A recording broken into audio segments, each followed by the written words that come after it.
Welcome to the All Things Nintendo podcast. I'm Brian Shea from Game Informer, and this is a weekly podcast to discuss all the biggest news and games from the world of Nintendo. The video game industry finally seems to have woken up this week, but unfortunately, not much of that news impacts Nintendo. We got announcements for Star Wars delays, surprise mobile games, and other big news in the gaming world, so we'll have a bit of an unconventional two-segment show here.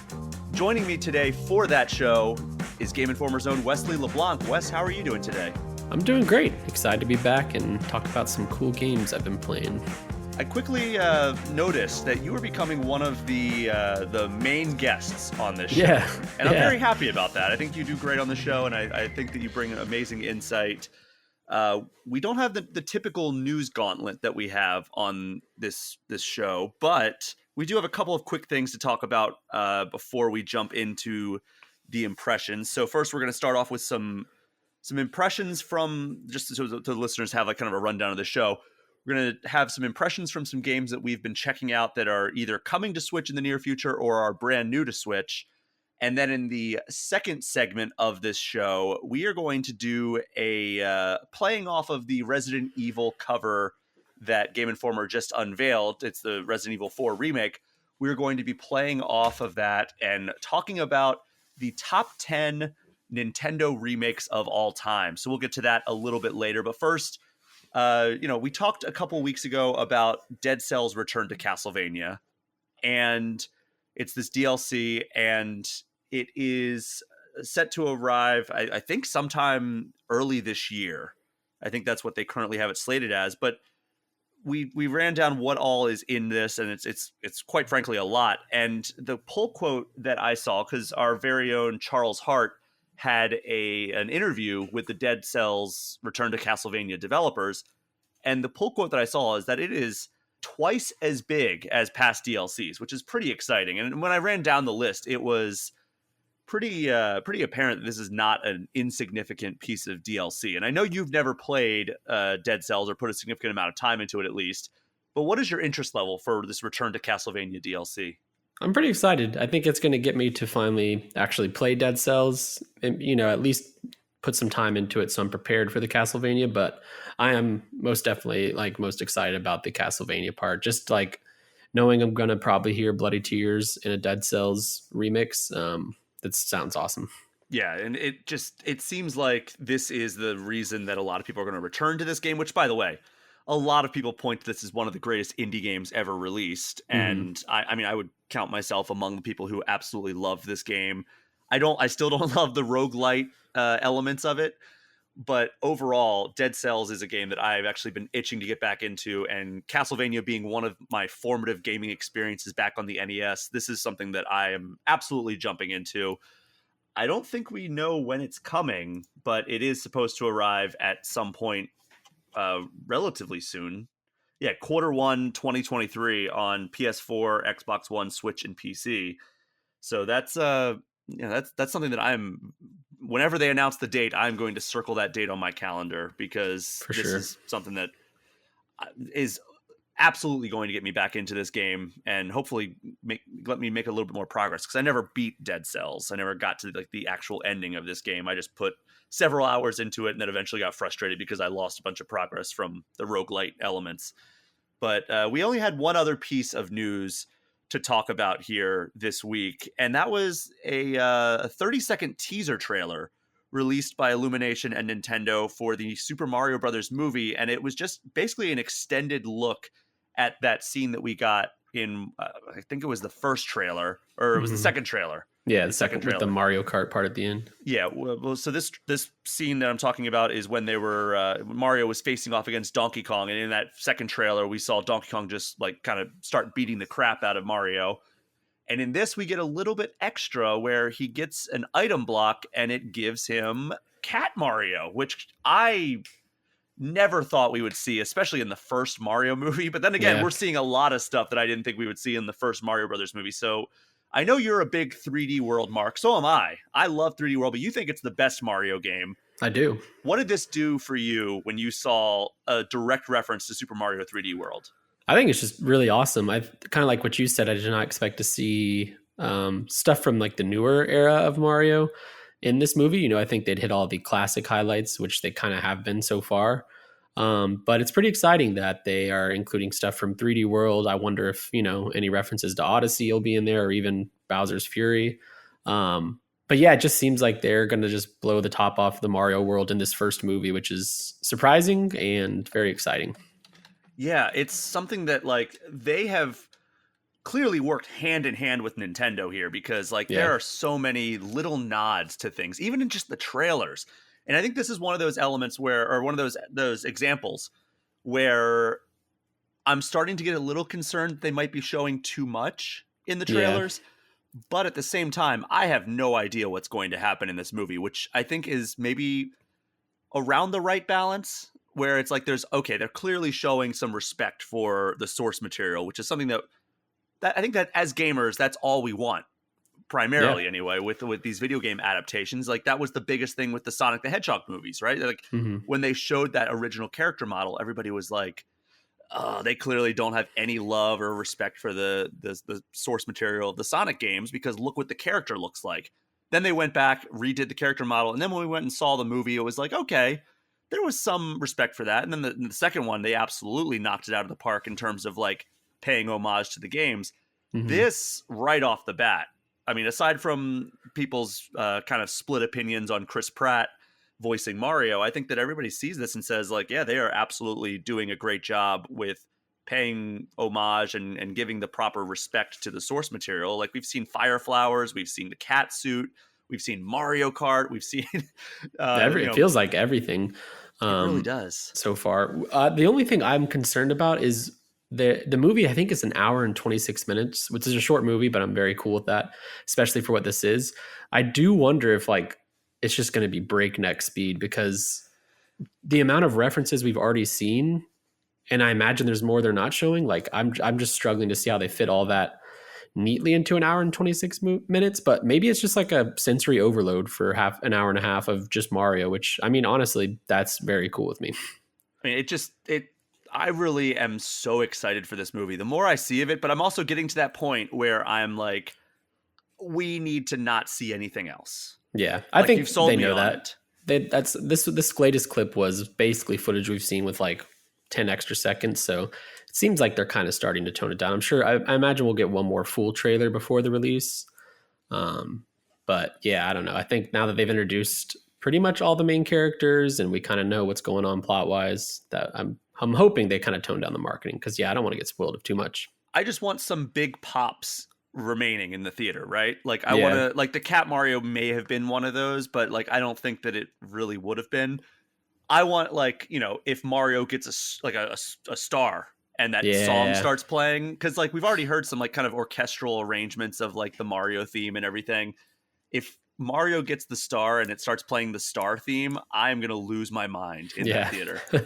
Like there's a few things I can think of that like they would do, but like that's the excitement of it, right? That you don't know what they're going to do, and the element of surprise, and like what are they going to like, what forgotten memories of my time with the Mario franchise are they going to uncover? That's really what I'm hoping here. Like, oh my god, I forgot about that enemy in Mario 2 that they suddenly like recalled. And yeah, like stuff like that is the stuff that I'm most excited for. And of course, like it's also going to be a fun adventure, I would imagine, starring these characters. But one thing I will say about this clip, this was much more dialogue than we've ever had from Donkey Kong in the games, really. Also, but like this gave us our first glimpse of like our first listen of what Seth Rogen is going to sound like as Donkey Kong.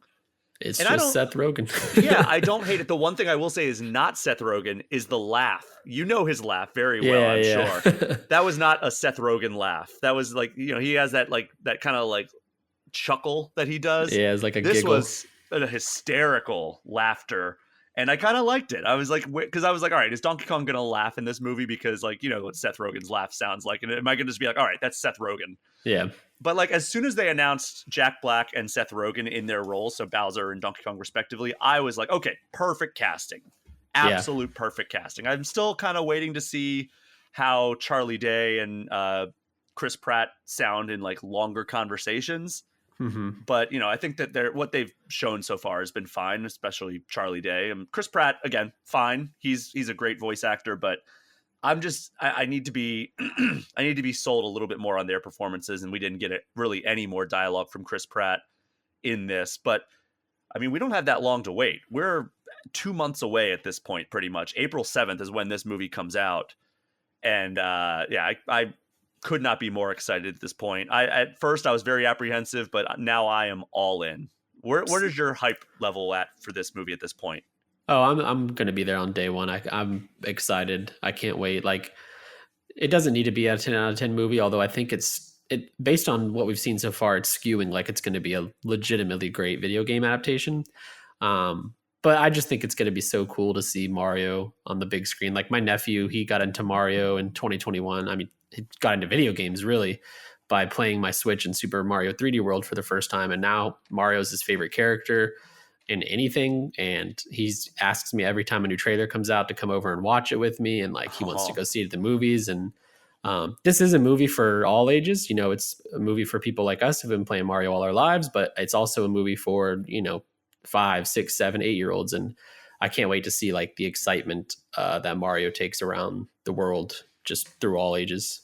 Oh yeah, for sure. And I think that's probably why they're referencing some of those newer games, is that they expect an all ages audience, right? Yeah. Like they know people our age are going to go see it, or my age are going to go see it. They know people your age are going to go see it. Yeah. They know people much younger than us are going to go see this movie, and that, at least they hope they are.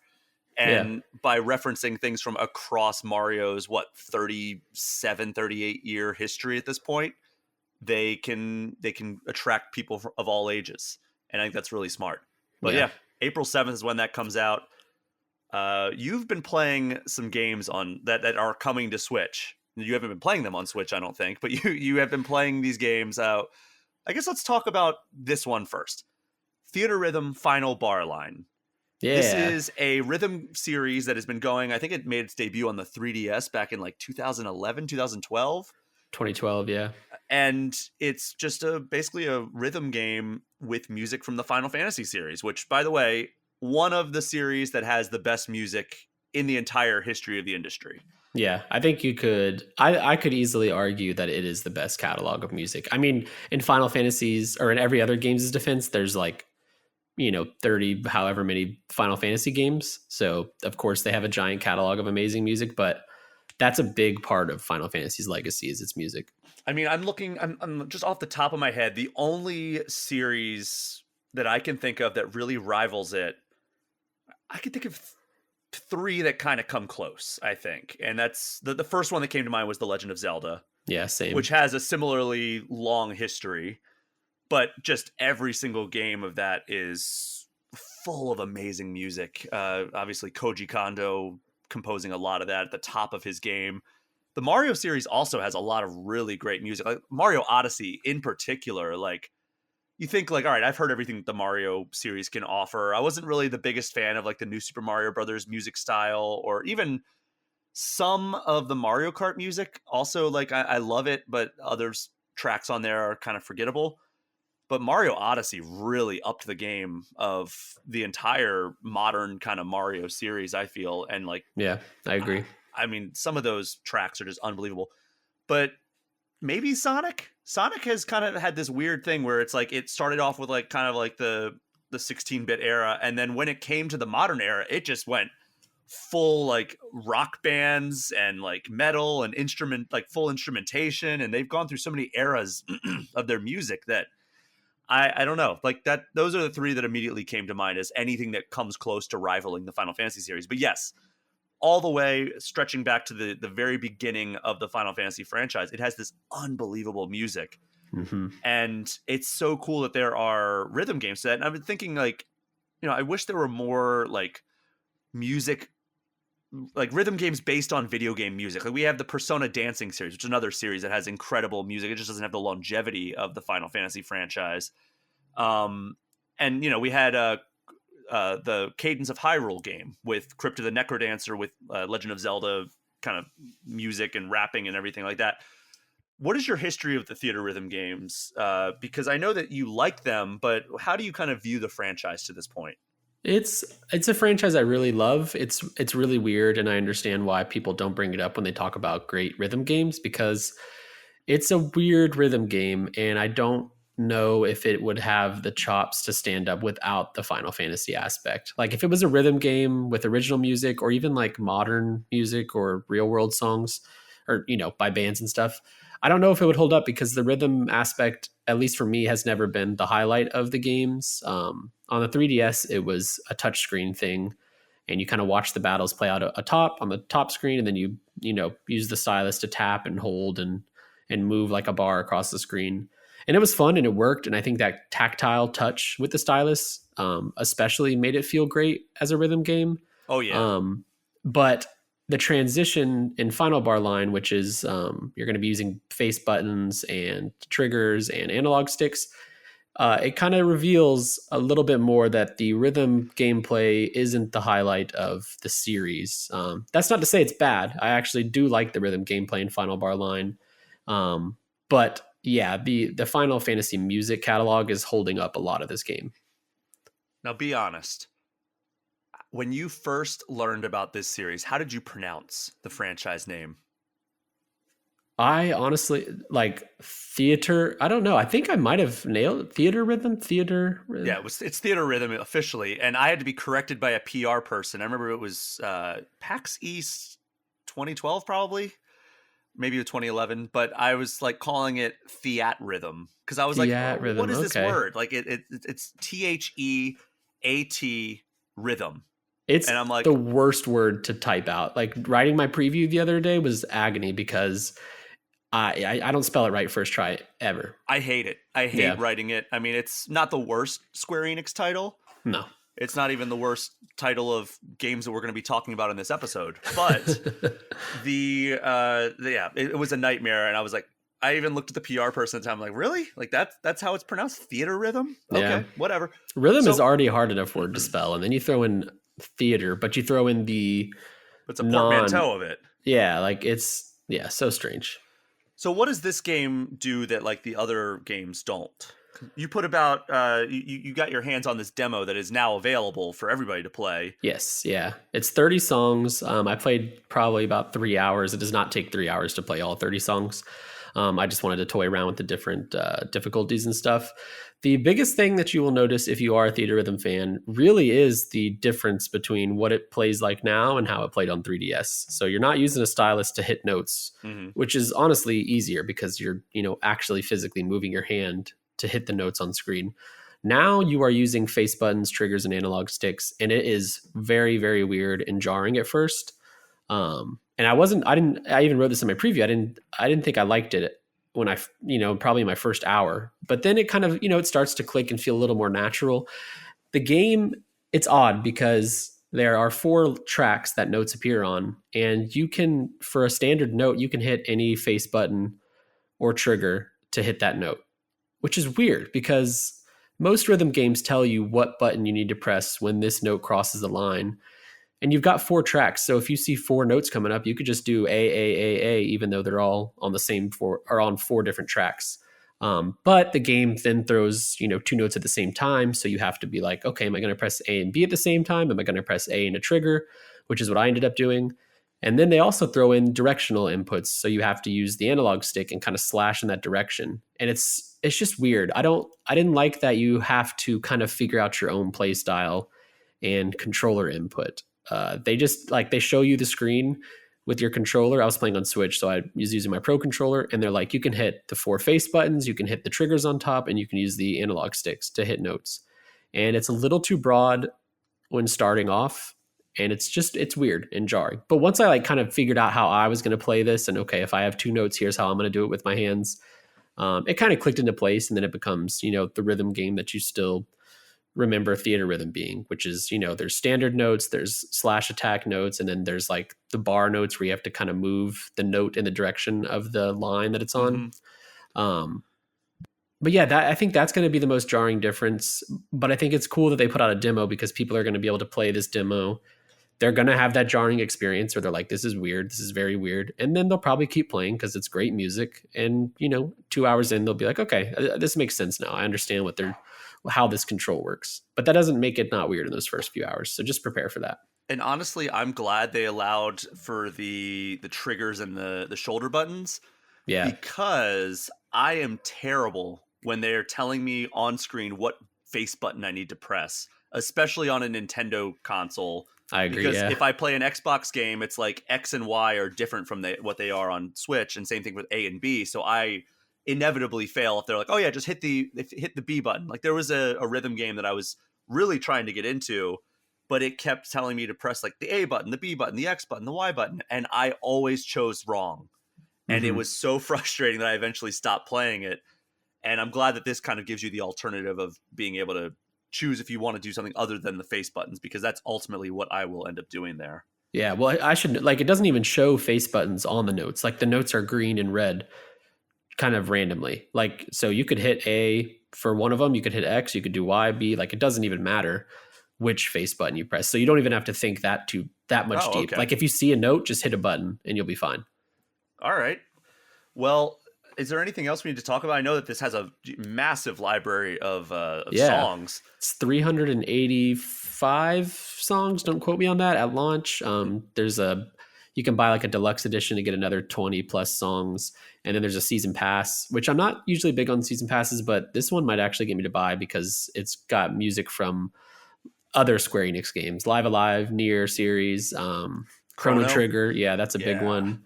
The World Ends With You. Like, I think that's a really cool way to, entice people to buy the season pass. But on the topic of songs, if you've played the Theatrhythm before, you know that the last game came out in 2014. So we really only got music up to A Realm Reborn of Final Fantasy 14. Now we're getting music from all the expansions of 14, music from 15, which, say what you will about Final Fantasy 15, it has some incredibly great music, in my opinion. And other, we're getting things like the Live Alive remake, which has that really awesome Megalomania, or the other one. I get it mixed up with the Undertale one, but that has a really good song in there. Like it's awesome that this exists, because back when I was playing in 2014, I wanted more music from, Final Fantasy 14. And then at the time I was reading about Final Fantasy 15, wondering if it hit Theatrhythm, and it didn't. So it's cool that this is going to continue the lineage of the games. And I'm hoping that Final Fantasy 16 music gets added, because that's supposed to come out this year. And why not add that music to your rhythm game based on Final Fantasy? God, that would be so awesome. Yeah. Like have that just be like kind of either a free update or like a $10 DLC pack or whatever. Like here's 40 songs from Final Fantasy 16, because that soundtrack's going to be massive. Oh yeah, I can't wait. By the way, I do have to call you out for something here. Oh no. In your conclusion of your preview, you said playing through more than a dozen of Masashi Hamazu's brilliant Final Fantasy 13 tracks is a treat enough. Fair enough. I like the Final Fantasy 13 soundtrack, but the fact that Nobuo Uematsu is not mentioned anywhere in this, but you mentioned Masashi Hamazu is a crime. Look, Uematsu does not need any more praise. Like, I mean, he deserves praise, but like his name is everywhere. And I'm sure there's plenty of previews who did talk about that. I had to give some shout outs to what is, in my opinion, one of the best Final Fantasy soundtracks, which is that of Final Fantasy 13. And I proudly did that. I think that you and I are going to see eye to eye in this the way that we see eye to eye in the Mario 3D World discussion, where I say, Mario 3D World, a very, very underrated, one of my favorite 3D Mario games, but far from the best 3D Mario game. I'm going to say the same thing for the Final Fantasy 13 soundtrack. Very underrated, very good, far from the best. It's top 5. I think I could even argue, I might even be able to argue top 3 if I was feeling especially devilish. I think that you can do that. We value freedom of speech in this country, and congratulations on saying that. Thank you for the editorial freedom at Game Informer to highlight Final Fantasy 13's track. But yes, it is a very good soundtrack. The series as a whole, as we talked about, is phenomenal in terms of soundtrack. 370 something tracks is something that I'm very excited to dive into, especially since I look at something like, I don't know about you, but like Final Fantasy X is my like go-to when I think of like amazing soundtrack. Yeah, and that's one of the best ones in my opinion. Yeah. When I hear a song from that, I am like instantly transported back. Are you that way with 13, where it's like you hear a song from that and you're like instantly teleported back to that time? 13 was the first Final Fantasy I bought with my own earned money, so like it has a special place in my heart for that reason. which I think is how Final Fantasy works for most people. Like your favorite's probably the first one that really clicked with you. Oh, for sure. I say the same thing about Persona because, like, Yeah. former Game Informer editors Kim Wallace and Joe Juba are always just like, "Oh, you got to play Persona 3. That's the best one." But I'm always gonna, and they said the same thing about Persona 4 Golden. And then I played Persona 5. I'm like, "Oh, this rules. Are the other ones better?" And then I went back and played Persona 4 Golden. And I was like, "I like that a lot, but I still like Persona 5 better." And I Yeah. think it's the same way with Final Fantasy 10, probably Pokemon to an extent as well. Whichever Oh, one for you sure. played Yeah. first, and like the one that you really, really got into first, is always going to be your favorite one. Yeah. Agreed. And I don't have a problem with that. I'm glad that you like Final Fantasy 13 as much as you do. I think I like it more than most people, most critics anyway. Yeah. I'm not a big fan of the other Final Fantasy 13 games, but Yeah. the first one I really enjoyed. 13.2 has also great music, and it does do some gameplay things that are nice. Lightning Returns, that's out there. It's definitely a game that has. I like the combat. I think best of the 13 trilogy. Yeah. I think I like Lightning Returns combat the best. The music of 13.2 might be my favorite of the trilogy. It's great. A lot of vocalization on it. It's really cool. I think overall 13 is my favorite game of that trilogy. Like in terms of like story, in terms of characters, and in terms of gameplay. I think that's probably my favorite of the trilogy. Yeah, I always love it too because Troy Baker is one of the main characters in it, and Laura Bailey is too, which is, they're massive names now in voice acting. But back then, like, I didn't even know who those names were. So every time I played, I'm like, oh yeah, that's funny. This is like, you're some of the biggest voice actors in all of games, and here you are in this game. It's funny because like this is totally off topic, but my first E3 was E3 2014. And I remember my buddy and I had a competition where we were going to try to see who would get better selfies, like with people. So like he was like, "Oh, I got this selfie with this developer of this game," and I'm like, "Oh, that's pretty cool." And then I went to like this thing, and it was a voice acting panel, and it was Nolan North, Troy Baker, John DiMaggio. Wow! It was the three of them. I think there might have been one more person, but I forget who it was. And I was the first one up there when they were like, "All right, yeah, we're doing like meet and greet and everything." And I got a quick selfie with all of them. What? And then they're like, "Oh, no, we can't do any selfies." But I was like, I got mine. And I sent it to my buddy. This was day one of E3. And he's like, "All right, you win. You win. Yeah, Damn you can't beat that. That's amazing. But yeah, so Theatrhythm Final Bar Line comes out February 16th, and there is a demo currently available with 30 songs, and the progress carries over to the final game. So that's always my chief complaint about demos, is when their progress doesn't carry over. Square Enix is usually pretty good about that. Like I remember the Bravely Default demos and Octopath demos and everything all carried the progress over to the final game. And that is huge because I don't want to replay that stuff. Yeah. I don't want to have to get like my scores again in a game like this. So very good on Square Enix for doing that. Yeah. I want to note that it's only the game is $49.99. So you can get 385 plus amazing songs for not even the full price of a standard Nintendo Switch game. And it's on Switch and PS4 if you would rather play it somewhere else. But there's a game that just came to Switch this week that has been out for a while. It came out last year on other platforms. That is Powerwash Simulator. Did you spend any time with this weird game? No, I haven't. I have it downloaded on Xbox, I think, because it was part of Game Pass last year, but it's not one I've gotten into. I don't typically get into like the Zen, like, kick back and just not focus on anything games, but I still wanted to try it out. I will be honest with you. I played it last year on Xbox, and I played the first level, which is you're cleaning your own van, right? It's the Power Wash service van that you're cleaning. It's like, oh yeah, we need to if you're going to go out cleaning stuff with a power washer, you can't show up in a dirty van. So you clean that, and then it dumps you in this massive backyard, and with all these like crevices and like places to clean, and I was just overwhelmed. I played it for like 45 minutes, and I was like, I think like 35% done, and I'm like, okay, yeah, that's that. I'm done. I'm tapping out. I don't have the patience for this. And I know that the people who did stick with it are absolutely obsessed with it. Game Informer's director of production, Margaret Andrews, who's been on the show a few times, she says it might be her game of the year last year. That or Overwatch 2, I think, are like her two favorite games from last year. Mm-hmm. I just could not get into it. And it almost frustrated me that I couldn't get into it because like cleaning is something like methodically and like seeing the result show up in such like an evident way is so satisfying to me. Yeah. But I just didn't have the patience for that second level. It felt like they dumped me from like, all right, that was level 1 or the tutorial level. Now you're in level 8 all of a sudden. That's what it felt like. I felt like we needed to have like a slower ramp up on difficulty. I played the Switch version that hit this week. And I was like, all right, let's see if like it does anything else for me this time around. I played through that first level and I was like, okay, yeah, I get it. It's the exact same game. The resolution might be a little bit worse, but it's still the same core conceit.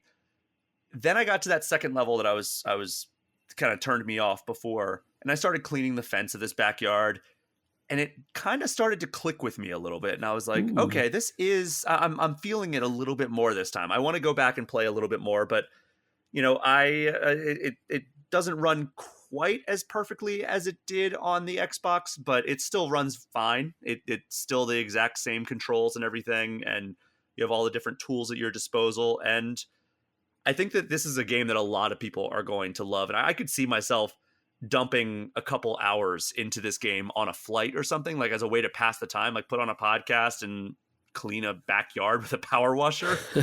Like, I don't know. I'm having a good time with it this time around. I think I'm enjoying it more now than I did last year. I think maybe because I went in with that expectation of like, all right, this is what it's going to be. So that's something that maybe people should check out. There's not really a whole lot more to talk about. I know they just added the free DLC, which includes cleaning Croft Manor from the Tomb Raider series. Yeah, and they announced, I think this week too, that there is Final Fantasy VII DLC coming for free. It's a Midgar special pack. No release date, but you'll be able to clean familiar locations, objects, and enemies, including Seventh Heaven, Hardy Daytona, and Guard Scorpion. Seventh Heaven is the bar they work in, right? I think so. Hardy Daytona, I'm blanking on, and then Guard Scorpion is, an enemy, obviously. I think is the Hardy Daytona, is that the bike? Oh, you know what? It might be, yeah. Because that's what the picture, it has like the power wash guy standing in front of that large Yeah, because they have vehicles and stuff. Like there's one where you like clean a fire truck and other stuff like that. But yeah, I love that they're doing crossovers. Like we did a list in our Slack that was top 5 video game locations or items you'd want to clean. And people were throwing out like the Normandy from Mass Effect and, various other things. It's a cool prospect, and I hope that they strike more deals with more publishers outside of Square Enix. But it'd be cool if, like, now that it's on Switch, if they struck some sort of deal with Nintendo and like you can clean like different things from like the world of Nintendo. Like even something like, all right, we're gonna clean like the Master Sword, which would take like 5 seconds, but still, it'd just be like cool to see that in the game. Yeah, I agree. Or like a Mario Kart. Oh my god, that would be cool. Yeah, just get rid of all the tire marks on Rainbow Road and stuff. Oh yes, clean Peach's castle. That'd be awesome. All right, now we're on to something. Come on, Nintendo, make it happen. Do like a Soul Calibur 2-esque crossover here, where only the Switch version gets it. But that would be so cool. Or cleaning like Hyrule Castle, especially you could do Breath of the Wild's Hyrule Castle, which is covered in all the the malice. Gunk. Yeah.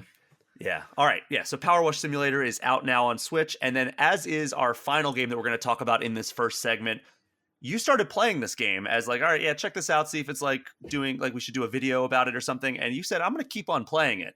Yeah. I'm having a good time with it. That is SpongeBob SquarePants, The Cosmic Shake. Yeah. It's a multi-platform game that is on Switch as well. Which one did you play? Which console? PS5. Okay. PS4 version on PS5. Okay, so I guess tell me, what is this game really? So this is pretty much like a spiritual successor to SpongeBob SquarePants Battle for Bikini Bottom. It is your typical collectathon 3D platformer starring SpongeBob and all his friends. But it is a pretty premium title, in my opinion. They got all the voice actors from the show, locations and love, music. They even have like the French fish who says like, 1 moment later in between loading screens. Like all the touches are there that you expect. And so what happens is, something happens, which I won't spoil. And then different aspects of Bikini Bottom, be it, restaurants like the Krusty Krab or the Chum Bucket, or residents of Bikini Bottom, like Patrick and Sandy, end up in these like alternate Bikini Bottom universes. So you'll go to a pirate version, you'll go to a Wild West, you'll go to like medieval times, all these different, pretty standard themed Bikini Bottoms. And you're trying to rescue the friend or the restaurant or whatever, MacGuffin type task you have. Mm-hmm. And in each level, there's just a ton of collectibles and jelly, which is like part of the main enemy, these jelly enemies. You collect jelly. The more you collect, the more outfits you can purchase. And there's a ton of outfits. There's like at least 24, I think, which is awesome. And they're all callbacks to awesome episodes of SpongeBob. Oh, of course. Yeah, but you're just going through, collecting as much as you can, trying to beat the main objective, taking out enemies. The combat and the platforming are pretty rudimentary, to be honest, but this is a game clearly aimed for children first and foremost, and it's going to be perfect for that. You're not getting extremely precise Mario-like platforming in this game, but that's not the main pool here. The main pool here is collecting and having fun with these characters you know and love. And on that front, I think it's succeeded a lot. I gave it a 7 in my review here on Game Informer. I do wish, the platforming was a little better. There's times where it's great, and then when it's not great, it is pretty boring. It can be mindlessly dull at times. But the story and hearing these characters, especially the jokes and the original writing, all of that is a really great time. So it's a game, I think in my review, I say at the end, like, I would recommend this to any SpongeBob fan. Like, if you're a big SpongeBob fan, this is a must play for you because you're going to have a really great time enjoying these characters. And it feels like old SpongeBob. New SpongeBob is, a little different, but the show's been around for like 20 years. So I'm not going to dock it too much, but this feels like SpongeBob in a classic way that I remember growing up with. But if you're not a SpongeBob fan, you don't really need to play this game. I started it and I was struck by the animation. Like, I think the animation is really good. It's clearly a different style than like the animation of the show, which at first I was a little disappointed by that, but they allow for a lot of really exaggerated expressions. And I love that they play off of some of that slapstick humor. Like, there's an early part where Patrick turns into a balloon. Yeah. And he's like, oh, well, if I was a balloon, I could do this. And he was like doing all like these exaggerated things that it didn't seem like it, because it was an in-game rendering. It wasn't like a cutscene. So I was like, oh, well, they're not gonna be able to do anything. And then they actually did some stuff that was pretty expressive for an in-game model. And I was satisfied with that. And then also, of course, it has all of the original voice actors. They knock it out of the park. They've been voicing these characters, like you said, for 20 plus years. And it's I think like 25 years now, right? Maybe even more than that. I don't know. Yeah, I think 2000 or no 19. I'm gonna look it up real quick now because I'm curious. Because when I interviewed Tom Kenny and Bill Fagerbach at San Diego Comic-Con 2016, that was for a milestone anniversary. Yeah, 1999 was the first episode. So they're on 25 years, just about. So yeah, wow, they are. This series has just endured, and it's great to see that this, it sounds like it has a definite audience in mind, but it sounds like it's a pretty fun game overall. And you willingly wanted to keep playing it without it being like, all right, well, we have to review this for sure. Like, I just thought we were going to do some video coverage on it and call it a day, maybe some impressions, but you wanted to keep playing it all the way through the end. And I'm glad that it turned out pretty good. And obviously the 2020 remake or remaster of Battle for Bikini Bottom clearly sold well enough that they would greenlight an all new entry that's basically a follow-up for that game. Yeah, this is what I like about it. It's not Battle for Bikini Bottom again, basically. Like, it's a spiritual successor because it kind of feels the same, but they added a lot to it where you're not just going through Bikini Bottom yet again, because that's what most SpongeBob games are. And I think that's one of the big highlights of this. And I wanted to mention too, there's references, like direct lines from the show. But what is especially impressive with this game is the developer, Purple Lamp. I found their original writing and their original jokes to be the best among them. Like, SpongeBob jokes are great, but the way they had to like kind of be ham-fisted into this story didn't really work as well. Like, you're going to hear the Krusty Krab pizza song a lot more times than you want to. But a lot of the jokes, especially from Patrick, that are original from the developer, like had me legit laughing out loud, which is part of the reason why I wanted to keep going, is just to see like what they could, do. And I found that the story, at least early on from what I've played, because I've only played a little bit of this game so far on Switch, and because I wanted to check it out to see if like the performance was okay. I will say that the loading screen took forever when they tried to load from gameplay to the first cutscene where kind of like stuff hits the fan. It took what felt like a month. Dang. Yeah, it wasn't. You didn't get I didn't get the lightning fast loading speeds I'm used to on PS5. I still had to wait like 30 seconds probably. So I'm not surprised that Switch sounds like even longer. Yeah, but I mean, it was just loading a cutscene. It wasn't even like loading a giant world or anything that.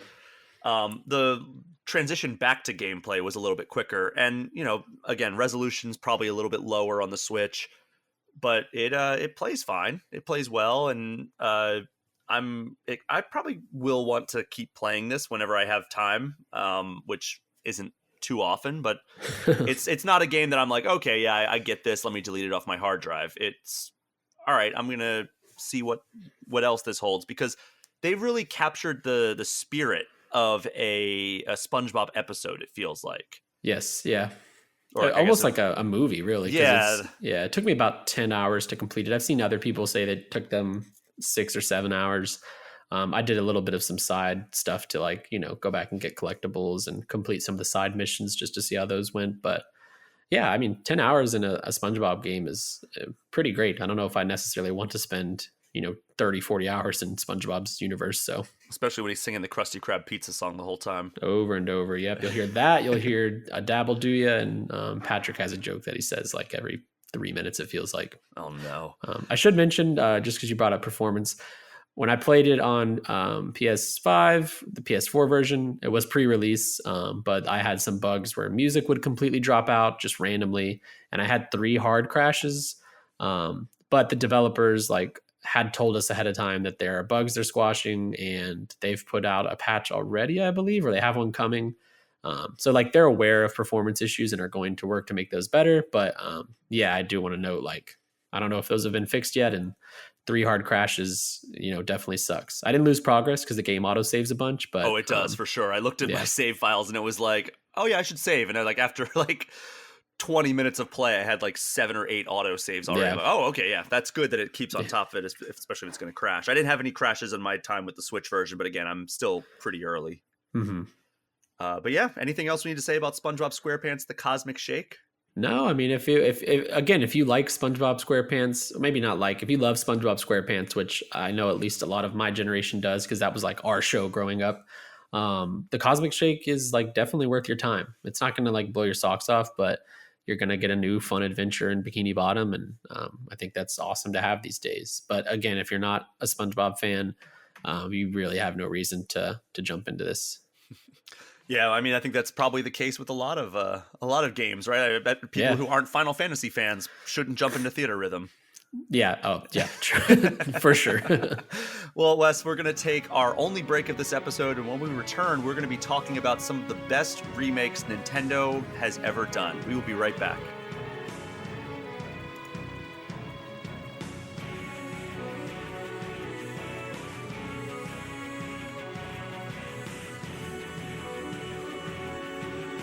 This week, Game Informer revealed its latest cover story. Our newest issue features the Resident Evil 4 remake. While the original game found a pretty huge audience on both GameCube and Wii, the remake will unfortunately not be coming to Switch. However, this got me thinking about Nintendo's long history with remakes, so I wanted to look back at the top 10 Nintendo remakes of all time. So Wesley, when I mention remakes, what is kind of the first game that comes to mind when it comes to really the video game industry as a whole, not necessarily just Nintendo? Oh gosh. Oh man. Oh, that's tough because I have so many so much recency bias. Immediately popped into my head was Dead Space, obviously, because that came out last week.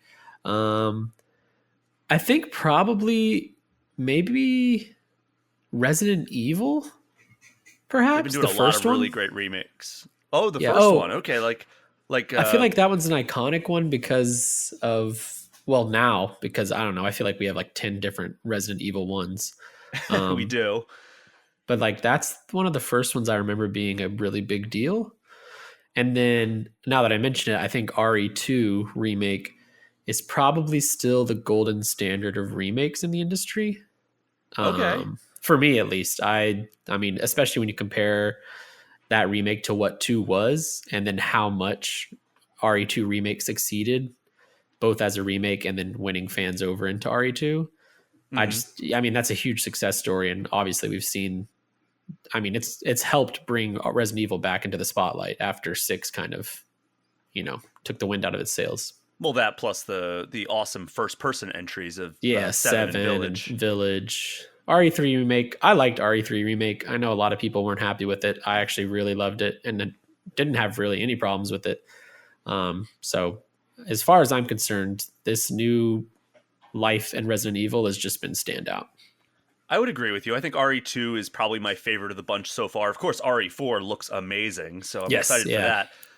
I think I'd probably go Final Fantasy VII Remake. Oh my gosh, I can't believe I didn't think of that one. Yep, that's a good one. But I guess before we kick off this top 10 list here, I want to know like what makes for a good remake, right? Because there's remasters, there's remakes.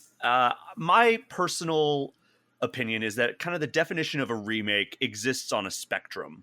Yeah. There's on one end of the spectrum, there's something that's maybe slightly above a remaster. And there are definitely a couple of those on this list that I'm about to rattle off here. But on the other end are things like Resident Evil 2, like Final Fantasy VII, where it's changing certain like fundamental elements of the way that game played, or in the case of Final Fantasy VII Remake, changing the canon of the story. So how do you define like what makes for a really good remake? It's tough because I think remake, especially in games, is like the definition is dependent on what we view as a remaster. So like my initial, like when I hear a company announce a remake, I don't always necessarily buy it as a from the ground up remake. I look into it and I'm like, okay, this leans a little closer to remaster or like up-resed port. So I guess for me, remake is kind of like a from the ground up project. You're using the bones, you're using the system, maybe the same story, but it might as well be a brand new game. Okay, but it tries to capture the spirit of the original, I think, is one thing that I think is very important. So full transparency, for this list, we are going to have several games that people probably will be like, well, that's more of a remaster, but I'm going to try to make the case for why it's kind of a remake as well, because, there's only a select few on this list that are just kind of from the ground up remakes. A lot of them are kind of maintaining some of the same like bones or foundations of the original, just kind of like created into something pretty new. Super Mario 64 DS is my number 10.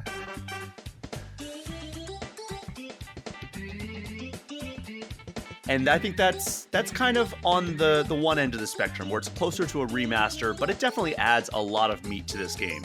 So it is a 2004 DS remake of the 1996 N64 game. And here's all the stuff that it adds. It adds Yoshi, Luigi, and Wario as playable characters, which is huge. Adding new playable characters to one of the most beloved games of the era, one of the most beloved games of the decade. And that was huge. And it also added a wireless versus mode with 4-player minigames, new stages, and star missions, some of which are character specific, by the way. And there are now 150 stars instead of 120. And new power-up abilities, including a new mushroom power-up, and they improve some controls. So I don't know. I think that counts as a remake on that one side of the spectrum. What do you think? Yeah, I agree.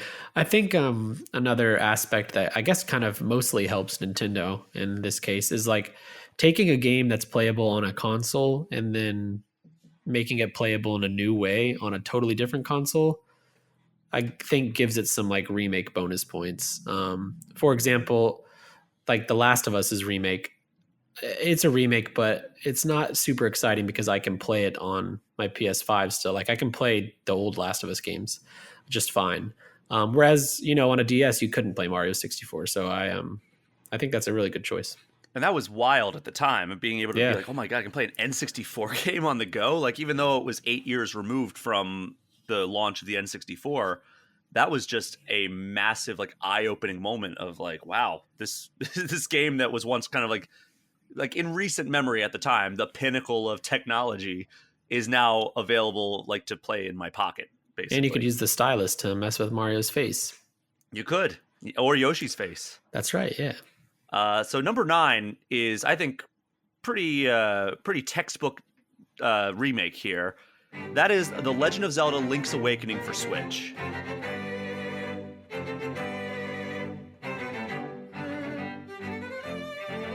So that is a 2019 remake for the Switch of the 1993 Game Boy game. And they completely redid the visuals. Like, it's night and day what they did, because obviously going from the Game Boy, which is as rudimentary as Nintendo graphics have gotten since the Game & Watch, to a modern console and what all that it can accomplish.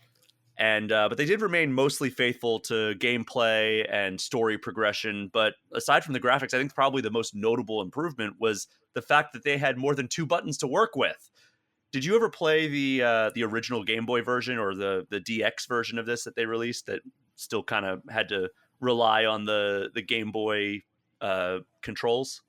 I had the original. Well, I shouldn't say I had. Like, my older brother had, and I had messed around with it, but I never beat it or probably advanced too far in a meaningful way. It's just one of those games I've known about as I've grown up, and I remember having the cartridge on my block of a Game Boy.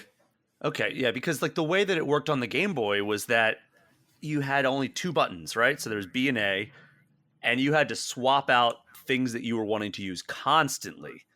This, because it has all of the modernizations and has like the 4 face buttons and the shoulder buttons and everything, you didn't have to worry about, all right, well, I'm going to unequip my sword or my shield. I'm going to put you have more slots for items, so it's so much smoother going through it.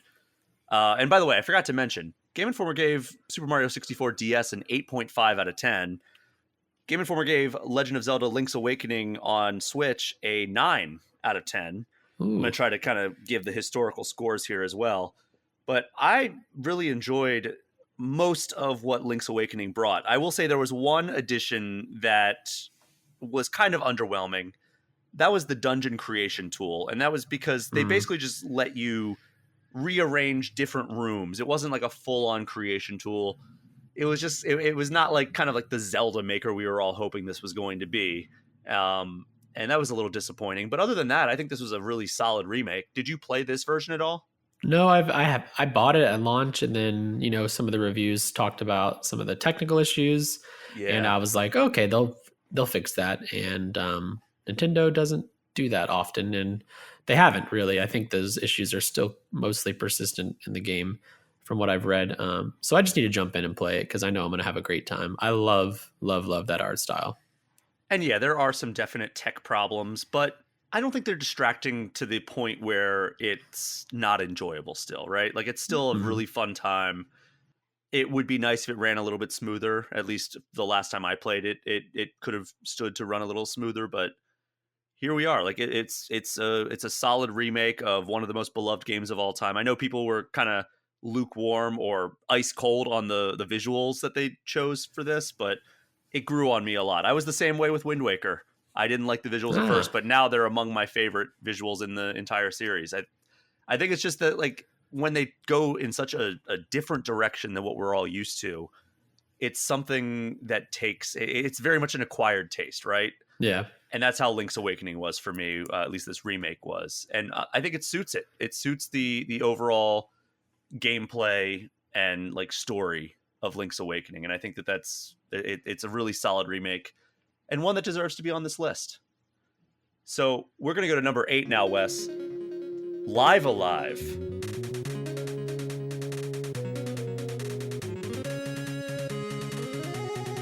This came out last year. It's a 2022 Switch remake of the previously Japan exclusive 1994 Super Nintendo game from Square Enix. And the big thing here, brought to the West for the first time. They remade the entire game in the HD 2D graphics style from games like Octopath Traveler, Triangle Strategy, and they also rearranged all the music to make it sound more modern. Other than that, though, I think it remained pretty faithful to the original Live Alive from Super Nintendo. I couldn't tell you because I didn't have the ability to play that version, but from my research, it seems like they remained fairly faithful. But the visual upgrade is just astounding. If you look at side-by-side pictures of what Live Alive looks like on Switch and what Live Alive looked like on Super Nintendo, it's pretty astounding. You had a chance to check this out, right? Yeah. I'm actually currently playing through it. It's one of my like always have it installed on my Switch and boot it up once a week kind of games. But I just finished Pokemon Violet, so I think my next game on Switch is going to be finishing Live Alive. But yeah, I love it. The HD 2D is, in my opinion, like one of the best art styles or I don't even know art style engines, whatever, in all of games right now. There's so many franchises and games that I wish would adopt the HD 2D because I just think it's so beautiful, and it seems like one of the only good ways to take the beautiful pixel art of that era of games and bring it to 2023 without butchering it in some way like we've seen happen. And Live Alive is another testament of that. Music's awesome. I love the way that it's like a bunch of different stories that are seemingly not separated, in the way that every 2 or 3 hours you get to play a completely new character with different combat abilities and stuff like that. It's really fascinating, and it's a game that when I play it, I'm always astounded that it came out when it did, because it seems so weird and wacky, and I don't know, like it seemed like a big risk. It absolutely did, and I mean, I think that's probably why it never came to the West. It was probably one of those situations where they're like, oh yeah, like Western gamers won't like this because it's too unique, it's too different.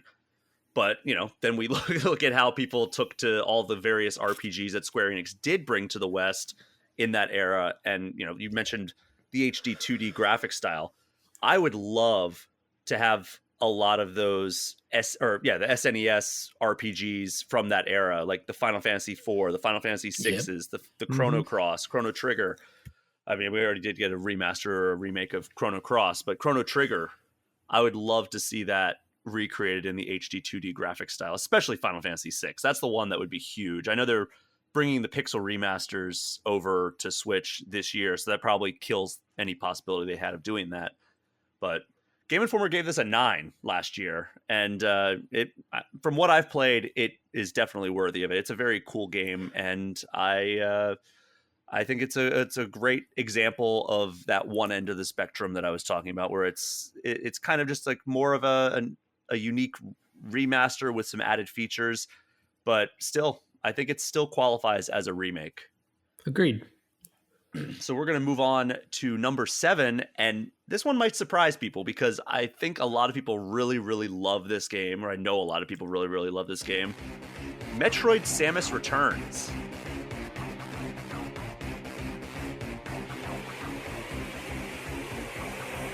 So this is the 2017 3DS remake of the 1991 Game Boy game Metroid 2 Return of Samus. And I honestly think this is pretty much the true definition of what a modernized remake is, right? They completely rebuilt it from the ground up with modern 3D graphics, taking away the 2D pixel art from the Game Boy game, which, was also in black and white, or black and yellow, I guess, if you're talking Game Boy. Redid the controls entirely, redid the music entirely, added a whole bunch of story elements. They added the ability to free aim and perform melee counterattacks. And I think the only reason this isn't higher for me is because I just desperately want this freaking game on the Switch. Yeah. Like, it came out in 2017 after the Switch, and I've talked about this on this show, but like, man, what a missed opportunity to not bring such an incredible remake of a game that a lot of people missed because of the way that it aged and the fact that it was on Game Boy. And like, they could have brought it to their new popular system. I know they didn't know it was popular at the time, but it sure is popular. And I want this on the Switch really badly. And unfortunately, we have no indication that is ever going to happen. Yeah, it's strange that they released this game after the Switch's release. I mean, it wasn't too long after. But like, why not bring a Metroid game to your brand new console? Like, people like Metroid. It's a classic Nintendo franchise. I know Metroid 2 is not like the Metroid that people probably wanted, but I mean, we got our first Metroid game on Switch in 2021, Dread. So I don't know. It is a weird omission, but I agree with you that I do think it's a very good remake, especially by remake standards. Adding like the modernized controls and the new moves and stuff to make Metroid 2 feel more in line with what Metroid is today was that's like exactly what I look for in a remake. It was so smart. And the melee counterattacks come from Mercury Steam, who's the developer behind this, and also Dread. They had this counterattack system in their Castlevania game that they created. So they're like, hey, let's put it in this Metroid game that we're now making. And it works like a charm. It's an incredible addition to the Metroid control scheme and the like Samus's abilities. And, Game Informer gave it a 9.75. That is the highest review score of any remake on this list. Ooh, dang. I did not realize that. Yeah, it is a very good game. And again, bring it to Switch, please. Let's move on to number 6, Wesley. We are going to go to one of my favorite games of all time. That is The Legend of Zelda Ocarina of Time 3D.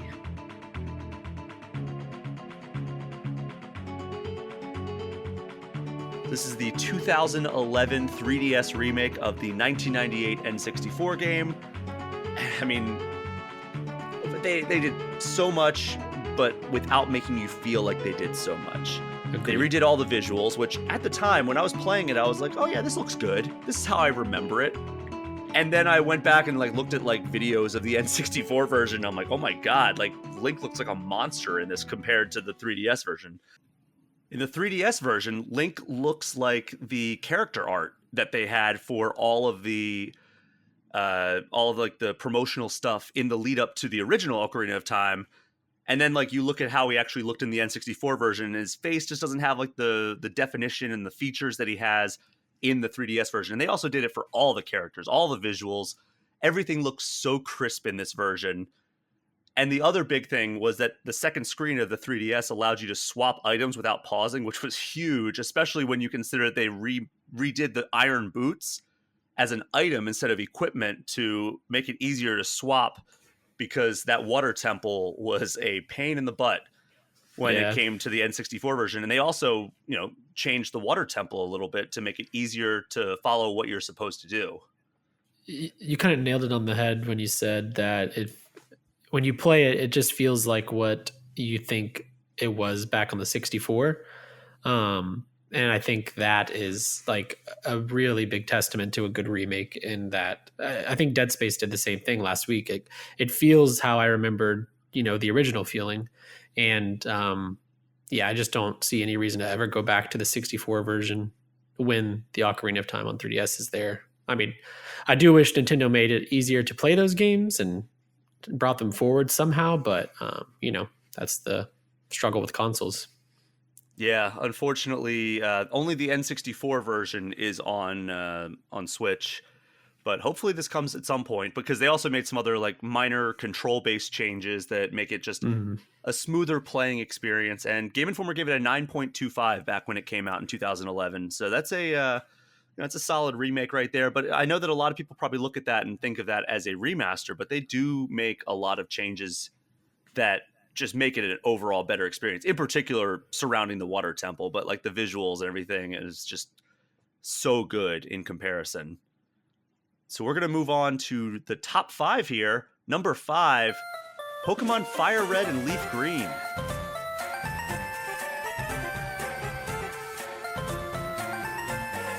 Number 5. Okay. All right. Wait, you thought it was going to be higher? I thought it was going to be, well, that might be my number 1 of this list. We'll hear what your other 4 are. And just so the listener knows, I don't know what this list is. That's why I'm reacting in real time. But I think Fire Red and Leaf Green is one of the best remakes out there. I just love these games. So this was done in 2004 on Game Boy Advance, and obviously the original games came out in the late 90s, 1998 for Game Boy players in the US. And the graphics were redone in 16-bit and in full color, which was a very welcome change, given that if you put in your Pokemon Red and Blue into your Game Boy Color, it just made everything red or everything blue.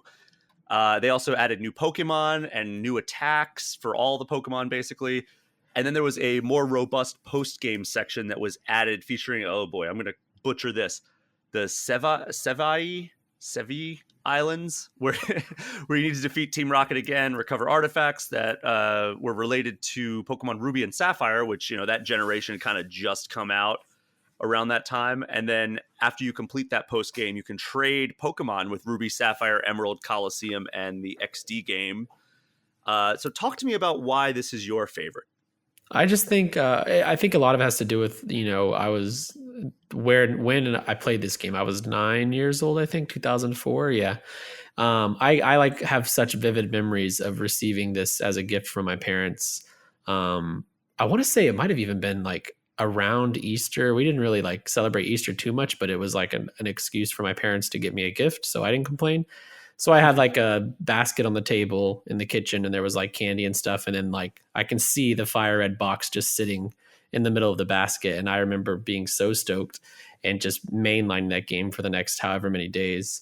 But as a remake, I think it just it does everything you want a remake to do. It updates the art style to be, I think, more pleasant. At that time, games had advanced so much since Game Boy that especially kids who are what Pokemon's aimed at.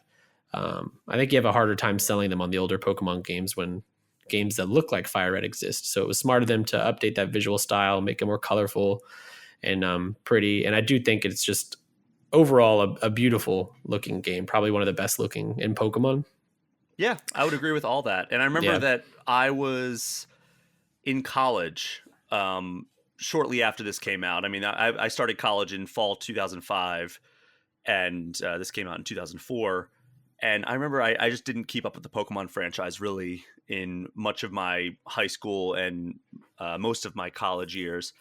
And I was talking to a friend in college, and I was like, yeah, I just wish they would do like a modernized Pokemon game without all the new Pokemon. Like, just give me the original 151, a game with like, kind of modern visuals. And he's like, you don't know about Pokemon Fire Red and Leaf Green? Because that's really what that is.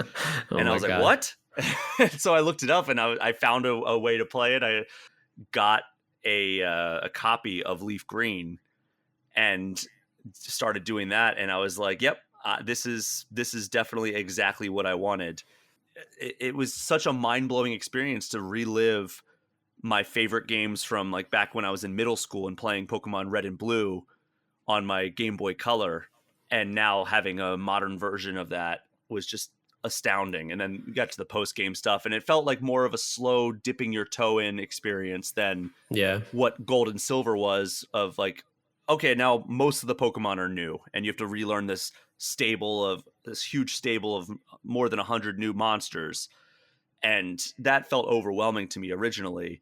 This was like, okay, yeah, you'll go to this island, and there's a Slugma, and you can catch him if you want. And otherwise you can just keep your group of original 150 Pokemon in your party. You don't need to venture outside of that comfort zone if you don't want to. Yeah, and I do think the Sevi Islands is like such a cool addition to it, because I mean, back in 2004, the landscape was different. We didn't have tweets that announced every new thing about a game. So if you weren't like intimately paying attention to this game or reading magazines, you might have not even known the Sevi Islands existed. I don't think I did. So when I got to like the post game and there's new stuff that I've never heard of, that just kind of like blew my mind. It's just a great way to add new life to a game like that. And really stoked about it. Also, it's very cool that later that year, Pokemon Emerald came out. Probably one of the best years for Pokemon. Yeah, no doubt. So let's move on to number 4 here. Nintendo never put out an original Mario platformer on the Game Boy Advance. However, it did put out 4 remakes, and I think that some of them could be probably considered remasters. But this one I consider a remake in some ways. And this is Super Mario Advance 4, Super Mario Brothers 3.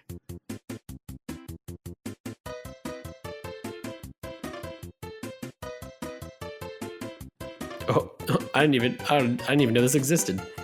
So it's the worst title Nintendo has ever put out, probably. Yeah, Super Mario sure. Advance 4, Super Mario Brothers 3.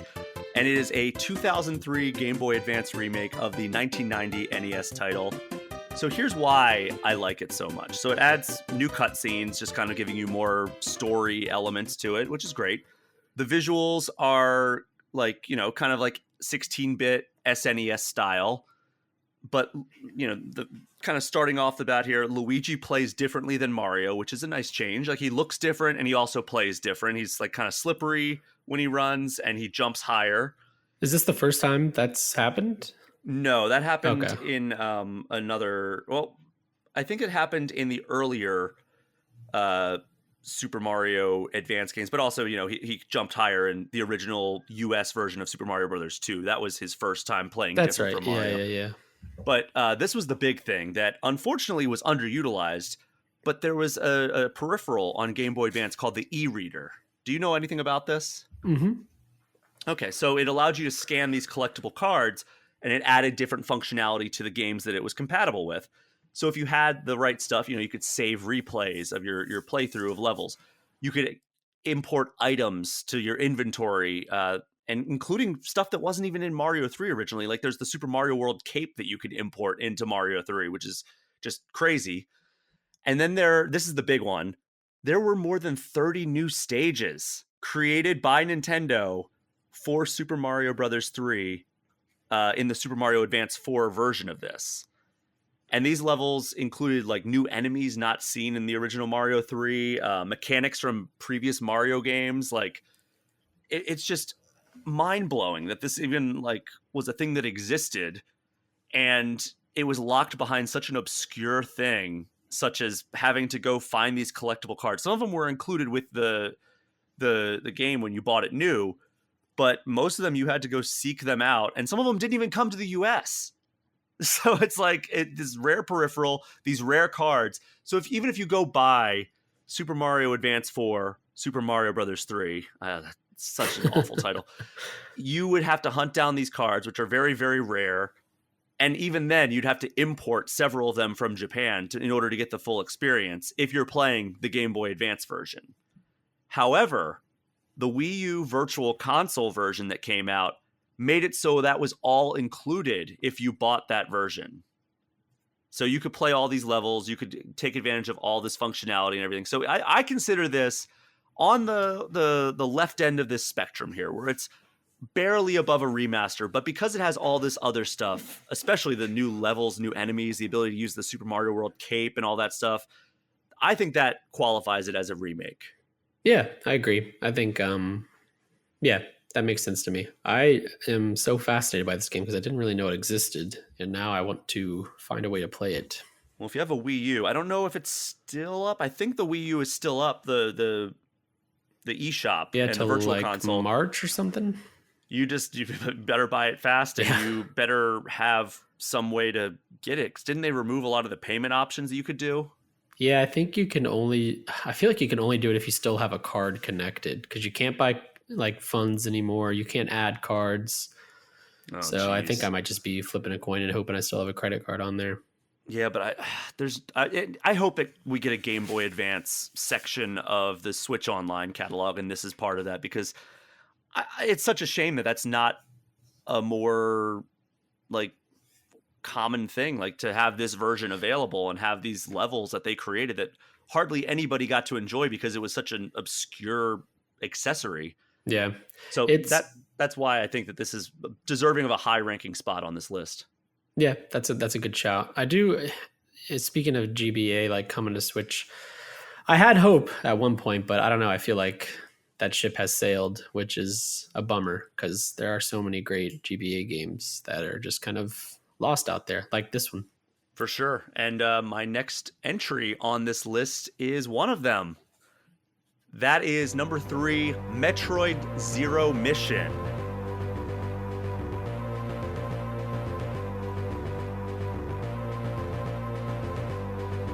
This is a 2004 Game Boy Advance remake of the 1986 NES title This one is definitely a remake. It redid all the visuals, added new cinematics, added new difficulty settings, added the ability to save, added some new areas to the map. In fact, probably the biggest improvement was that it added the famous kind of Metroidvania-style map that's now a genre mainstay. That was not in the original, which made it very difficult to navigate through the original NES Metroid. And then it based the gameplay mechanics off of Metroid Fusion and that engine, so makes it play so much better. And then it added an entire epilogue to the original story. So you finish the original story as it existed in the NES Metroid, the first game, and then there's this whole second, or I guess like final act, where you play as Zero Suit Samus in like a thing that's largely stealth based.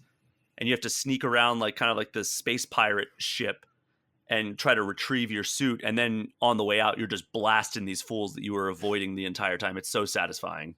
That's awesome. This is the one I see this one mentioned a lot when people talk about games that they wish Nintendo would do something with. Mm-hmm. I have not played this one.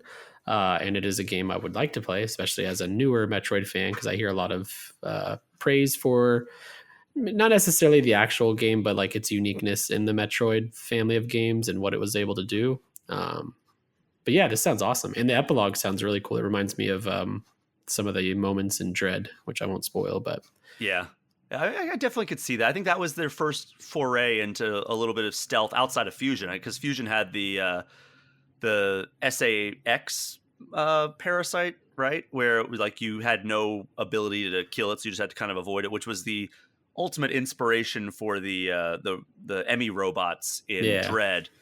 But yeah, they started experimenting more and more with like using stealth as a core mechanic in Metroid through things like Fusion, Zero Mission, and then ultimately Dread. And I like that. I think that's a cool thing that adds a lot of tension. And I forgot to tell the score, but I guess it folds in nicely here because both Super Mario Advance 4, Super Mario Bros. 3, and Metroid Zero Mission got 9.5s from Game Informer. Ooh, did we do Fire Red and Leaf Green? Fire Red Leaf Green got an 8.5. 8.5. Oh no, wait, an 8. I'm sorry, it got an 8. Who reviewed this? Who is that? I honestly don't know who reviewed it. I didn't mark that down. I will find them. We have 2 entries left here, and I think you're gonna like at least one of them. You have some redemption that you can earn here. I have a feeling it's one of these games, but we'll see where you slot it. Number 2, Pokemon Heart Gold and Soul Silver.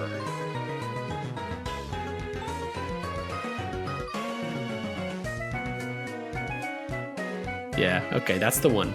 Now I'm very curious what's number 1, but I can accept this at number 2. This is as good as Fire Red and Leaf Green to me. So good. So this came out in 2010 on DS and remaking the 2000 Game Boy Color games. Once again, redid the visuals and music entirely. It moved the touchscreen features and controls from Diamond, Pearl, and Platinum over to this second generation. And they made it so the top Pokemon in your party follows you around on the map. The map had some new areas. There was a new event called the Pokeathon that had 10 touchscreen minigames.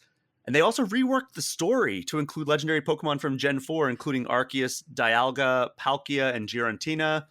And then other legendary Pokemon from other previous generations, including Mewtwo, Groudon, Kyogre, and Rayquaza were included in the game. And then, of course, there's the Pokewalker, right? Like, did you ever play around with the Pokewalker? Oh, yes. That thing went to school with me. We talked about that, yeah. Yeah, that was one of the coolest things. I probably used the Pokewalker long after I should have. Like, I remember like that thing was a part of my outfit. It was in my backpack, whatever, for years, because I played those games for years. Yeah, this was one that I actually played many years after the fact. I never bought it when it originally came out. And then when I joined Game Informer in 2015, this was like one of the first games that I checked out of the vault. I was about to say, because you'd have to spend like $150 just to buy it. Oh, yeah. Absolutely. It is a nightmare to get your hand on. Most old Pokemon games are a nightmare to get your hands on. Thankfully, my copy of Leaf Green, I have both Fire Red and Leaf Green. I got those before kind of like the retro game boom started. So I do have those still. But yeah, Pokemon Heart Gold, Soul Silver, I pretty much have no hope of ever owning, especially if you want the Pokewalker. I think that pushes it up to like the 200s, maybe 300s at this point. Yeah. Those are pretty expensive. And it's like one of the worst parts about buying old games, especially like DS and Game Boy, is a lot of them are like fakes, or you might get one and not realize the internal battery's dead. Oh yeah. It really is. It's a night. You pretty much have to buy like a really verified copy to ensure that you get what you want. Otherwise, there's a good chance you're getting screwed. Yeah, especially nowadays. Back when I was like really trying to buy some more retro games, that was not really a problem. But now it's rampant. Yeah. But Game Informer gave this an 8.5, which I'm kind of with you on that, with the 8 on Fire Red and Leaf Green. I think that it deserved higher, Fire Red and Leaf Green. And also I think this deserves way higher. I think this is one of the better remakes we've ever received in any game. I would probably Fire Red and Leaf Green and Heart Gold and Soul Silver. I mean, they would be like 9.5, even higher possible. Like they're just so, I don't even know if I have problems with them, to be honest. Like, so maybe they're 10s. Like they are so good. But that brings us to the number 1 remake of all time in Nintendo history. And I think this is actually perhaps the first major remake Nintendo ever did. Number 1, Super Mario All-Stars.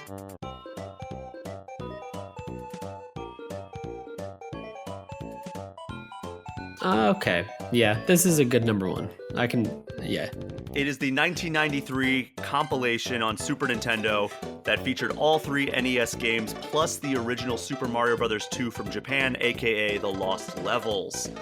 So they remade all the games that were originally in 8-bit to 16-bit, similar to the visual style of Super Mario World, and they all added the ability to save your progress, which was absolutely huge, especially in games like Mario 3, where that's a long, long game, and character sprites were upgraded and updated to reflect their modern appearances at the time, and Yoshi was actually added as a king transformation. You know, like you'd go, before you get on the airship, the king would be transformed into some sort of like animal or monster or something.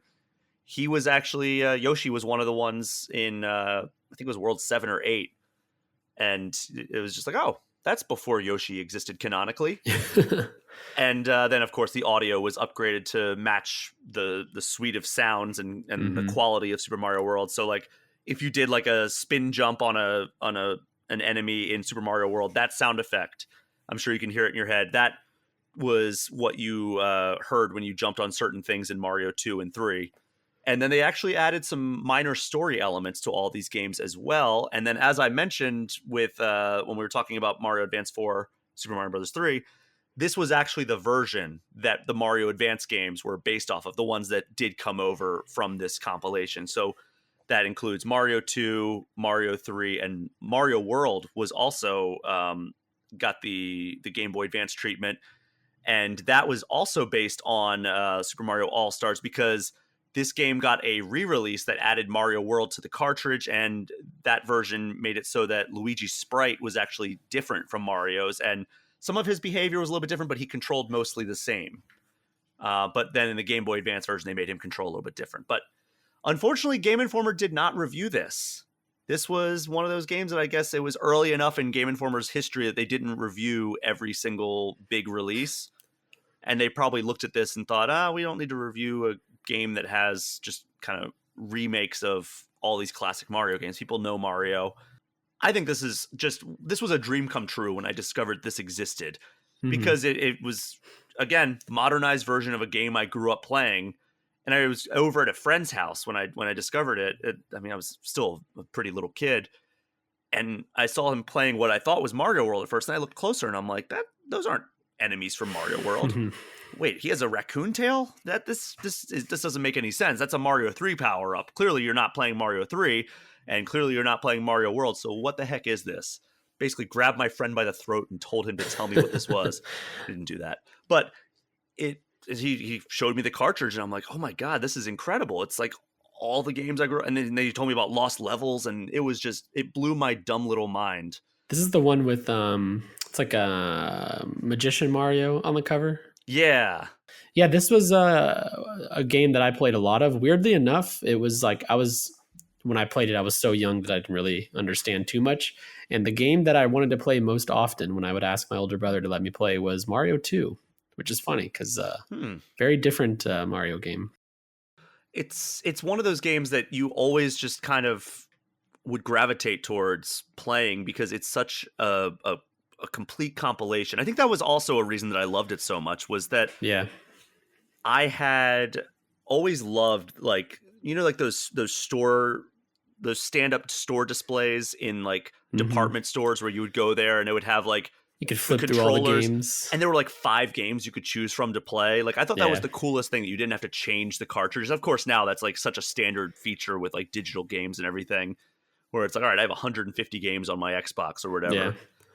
That was such a cool thing to me. And, you know, ultimately it really set the standard for what a remake should be, particularly with Nintendo, but really the games industry as a whole. Like, remakes weren't really a thing that happened too much at that point. I mean, you know, you got some PC games that got remade, but it wasn't like a mainstream thing, really. It was like, we want to keep doing newer, bigger, better. And for Nintendo to go back and acknowledge these games in this way was really something special. I imagine it wasn't even like touted or called a remake back then too. It was probably just Nintendo was like, hey, you know that Super Nintendo you have? You can play these games from your other Nintendo console you used to play. And that was that. But yeah, looking back now, that is a very awesome and fascinating remake, especially that it brought over. So Mario 2, was it Mario? Because it wasn't Mario in Japan. It was, I'm blanking on the name. Super Mario USA. Oh, was it? Oh, man. Well, so Mario 2 in the US was Doki Doki Panic. That's right. Yeah, I knew but it was was like reskinned for Mario for the US with Mario characters, and then it came back to Japan with the Mario skin, and it was rebranded in Japan as Super Mario USA because it was just a different game from Mario 2. Mario 2 in Japan, the original Mario 2, looked and played a lot like the original Super Mario Brothers. Like, it was truly a direct sequel. It wasn't this like crazy different thing the way Super Mario Brothers 2 that we know. Then I might have been confused. I played the Doki Doki Panic Mario 2 a lot on SNES. Was that on this? This wasn't in that compilation then. Yes, it was. So you got Mario 1, Mario 2, the US version, Mario 3, and then the Lost Levels, which was the Japanese version of... No, the Lost Levels was the Japanese version of Super Mario Brothers 2, which was gotcha. basically like a tougher version of Super Mario Brothers 1. Gotcha. Like with different levels and all that stuff, and different like power-ups, and not power-ups, but like there's an item, the poison mushroom, that they trick you very early on, and you hit it and it basically kills you instantly if you get it. And you're like, oh, a mushroom, cool, I'll get that, and then it kills you. But yeah, that is my list of the top 10 remakes of all time. It's a good list. I do have some honorable mentions. I don't know what you think about these, but we'll start. I'm just going to run these down real quick. We don't need to spend too much time on this, but Fire Emblem Echoes Shadows of Valencia. That was a remake of the 1992 Famicom game Fire Emblem Gaiden. Then this one might not qualify, but they redid the controls and they upgraded the visuals. But despite the name, I think that this is maybe the loosest definition of a remake. That is The Legend of Zelda Skyward Sword HD. And the only reason I consider it possible for inclusion, which this is why it's not on the list, honestly, is because of the way you can do it without motion controls. That is, however, it's a big change. Yeah, it is a big change. It redoes the way the controls work in that game, but I think it's an iffy inclusion at best, which is why it's not on the list. Metroid Prime Trilogy, kind of the same way. They added motion controls to the first 2 games because that was the Wii release. Pokemon Let's Go Pikachu and Eevee, those were remakes of like Pokemon Yellow essentially, but they made some changes that I think were for the worse, so that's why it's not on the list. Quickly, because I don't want to take too much of your time, but what worst about it, or what changes are the worst for it? Like the fact that wild Pokemon encounters, you don't battle them, you just do a motion control minigame. That's basically fair. And you can't use the Pro Controller, which really stinks. Like you have to use the Joy-Cons because motion controls, or you play in handheld mode. That's the life hack there, right? It's you just use the motion, or if you have it in handheld mode, they don't expect you to use the motion controls. You can just press A and time it right. But I like a lot about what Pokemon Let's Go Pikachu and Eevee does. It's just like, I wish there was a way that you could play the wild encounters the way they were originally designed, or play with the Pro controller and just have it so it controls the way it does in handheld mode, where you just press a button and you don't have to worry about getting the Joy-Cons and everything. But so that's why that's not on the list. Super Mario Brothers Deluxe on Game Boy, that's kind of just more of, as the name implies, a deluxe edition of the original Super Mario Brothers. It just adds a few things. That's why that's not on the list. And then here's a very interesting one. This is not a video game, Wesley. This is Mewtwo Strikes Back Evolution. Yeah. So this is a remake of the original Pokemon movie. And it came out on Netflix, I believe, in 2020. I think this was right before the pandemic hit. Yeah. Because I think we did an audio commentary track for it on our YouTube channel at Game Informer. Oh, what? I gotta go watch that. You can watch it alongside the then editorial staff of Game Informer. I think I'm the only person left who was on that video at Game Informer, but it was a fun time. And but that was a fun one. It was just a shot-for-shot remake with kind of like computer-generated graphics instead of like the anime style of the time. But that was the only reason that's not on the list is because of the fact that it's a movie and not a video game. Yeah. And then, of course, we still have Advance Wars 1+2 Reboot Camp lingering out there somewhere, and who knows if we'll ever get that. Yeah, who knows? But I think you have some multi-platform remakes that you say deserve some shout-outs. So what do you have? Yeah, on just specifically because you can play them on Switch, and I think it's awesome. The Crash Bandicoot trilogy comes to mind. Yes, the Insane trilogy. Yeah, those were PlayStation games, and it's pretty wild that you can play them on Xbox and Switch today. And they're great. Like, they're fantastic. I love all three of those games a lot, especially 2 and 3. It's so wild that, like, all the previous, like, platforming mascots of other systems are now on Switch, like Sonic. Right? Sonic, a lot of his, or all of his games for that matter, come to Switch. And Crash Bandicoot, who was for a long time kind of the PlayStation mascot, is now multi-platform and on Switch. Yeah, and it's they're great. I'm sure everyone listening has played them or is at least familiar with them. But like, if you've never played Crash Bandicoot, that's absolutely the way to do it today. And then Tony Hawk Pro Skater 1 and 2. I never would have thought, growing up, that we'd have those games as they exist in this remake in a handheld form. I think that's really cool. And if I had them, like, because they did make Game Boy versions of Tony Hawk, but it's not what, Tony Hawk Pro Skater was. And just the fact that you can do that and just skate around on an airplane or in a car and stuff now, it's really awesome. And I think those remakes are fantastic, especially because they were able to get most of the score back. And then the other one that I have is one people might not have played, but it's Wonder Boy, The Dragon's Trap.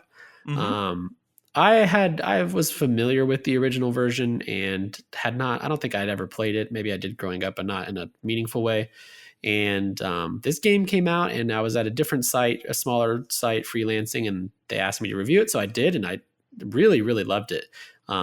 It's like a 2D, like side scroller-esque platformer game where you have like abilities to turn into different like animals or creatures or whatever, and they do different things. But what stood out for me with the remake is like the visual style is so drastically different, a whole new like orchestral score, some like museum features, and it's just like a fun game. It's a game I didn't really know much about, and then I played it, and it's one I really love, and you can play it on Switch, and it's a really good time.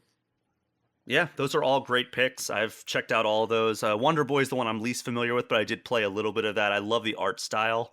So good. It's beautiful. Tony Hawk's Pro Skater 1 and 2, I reviewed it for us back in the day, whenever that was, that 2020 that came out? Yeah, I think, or maybe 2019, but somewhere around there. I want to say it was 2020 that it came out originally, and then I think 2021 might be when it came to Switch.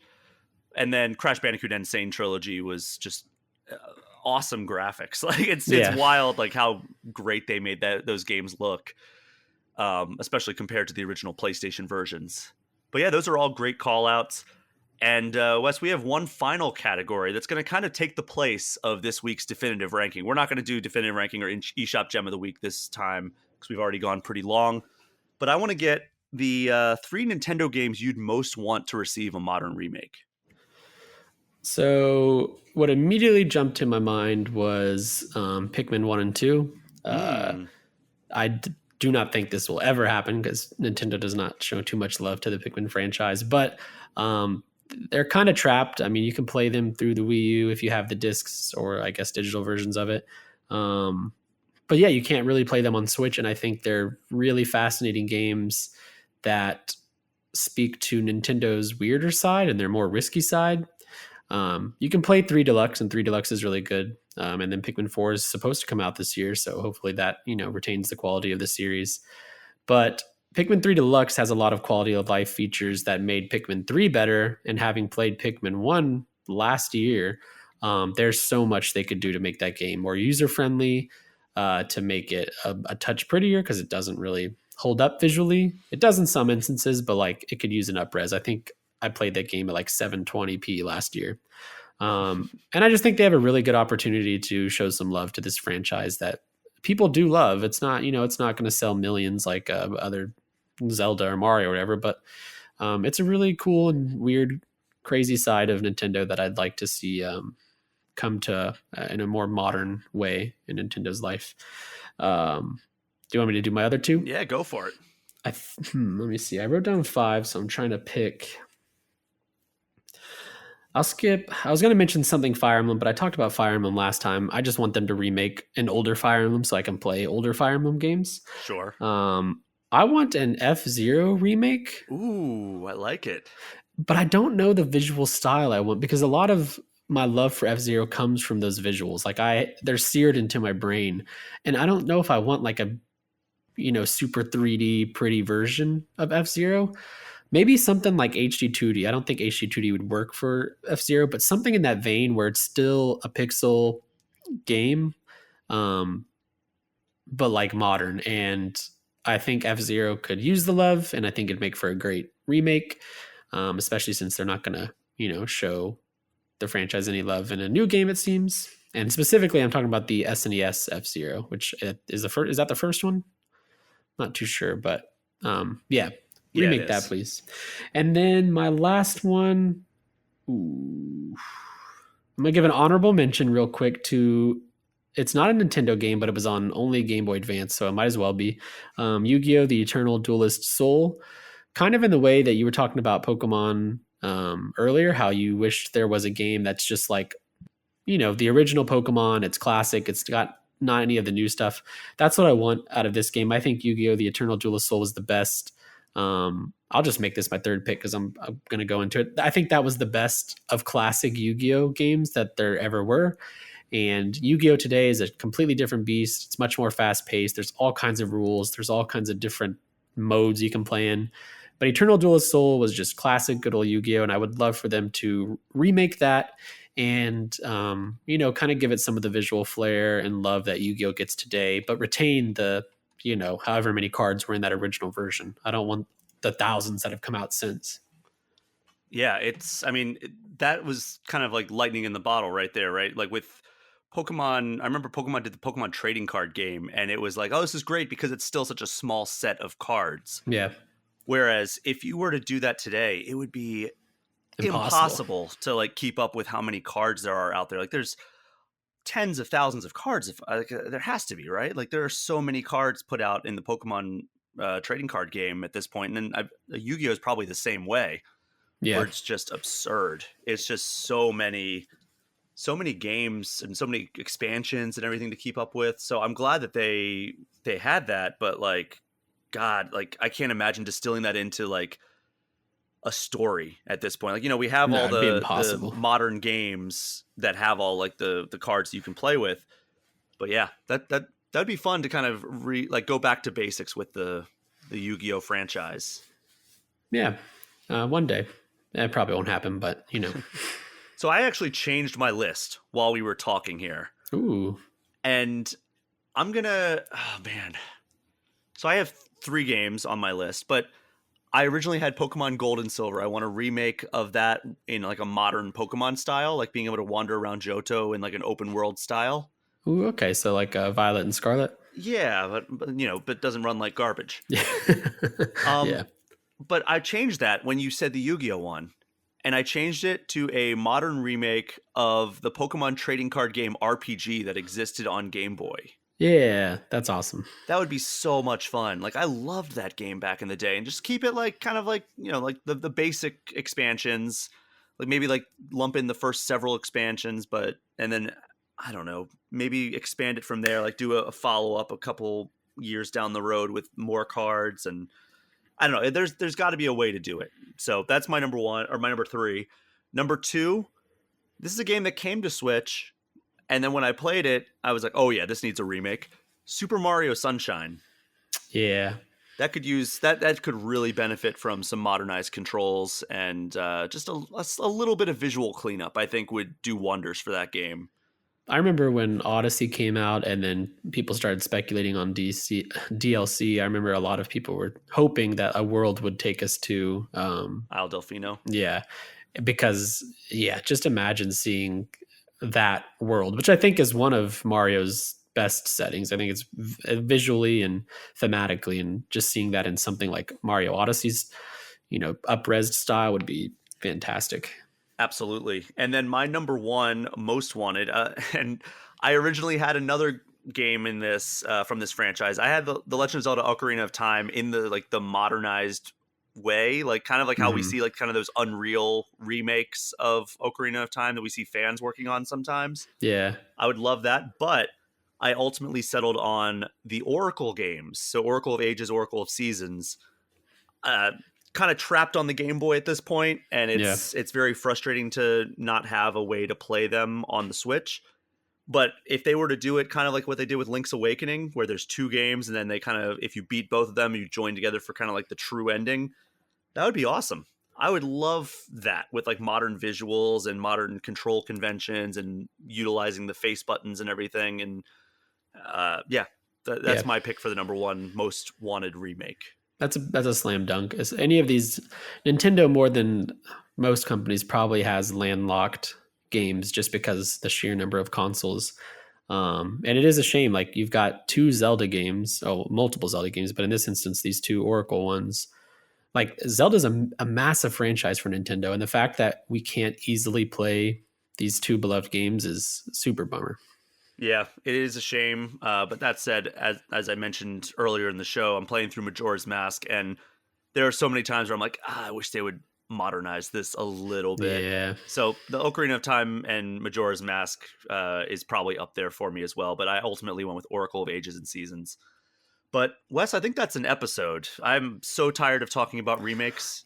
remake. Yeah. Just remakes on remakes. And it's funny because I know that I did a definitive ranking of the top 5 Nintendo remakes in the past. And my list is almost certainly different from that. But that was way back, episode 7. This was a more contemplative list, I think, in terms of like putting together like what I think are the top remakes of all time. But Wes, thank you so much for joining me. Yeah, no, thanks for having me. I look forward to being back for top 10 remasters one day.